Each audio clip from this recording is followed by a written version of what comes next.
শীতকালের হরেক রকম সবজি দিয়ে আজ আমি রান্না করছি একেবারে অনুষ্ঠান বাড়ির মতন স্বাদে গন্ধে অপূর্ব ছেঁচড়া। রান্নার জন্য তাই তো সবজিগুলো কেটে ভালো করে ধুয়ে জল ঝরিয়ে নিচ্ছি, আর এদিকে রুই মাছের মুড়ো, লেজা, মাছের তেল, পটকা ভালো করে ধুয়ে নুন হলুদ মাখিয়ে ভেজে রাখছি।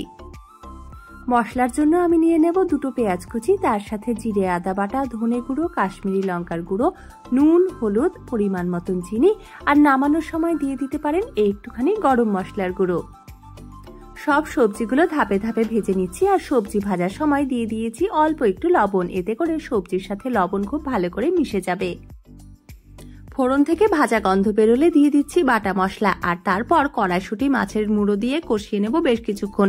এরপরে ভেজে রাখা সবজি এবং পেঁয়াজ দিয়ে আরো কিছুক্ষণ কষিয়ে নিয়ে সবজি সেদ্ধর জন্য প্রয়োজন মতো জল দিলেই রেডি হয়ে গেল আমাদের আজকের রান্না।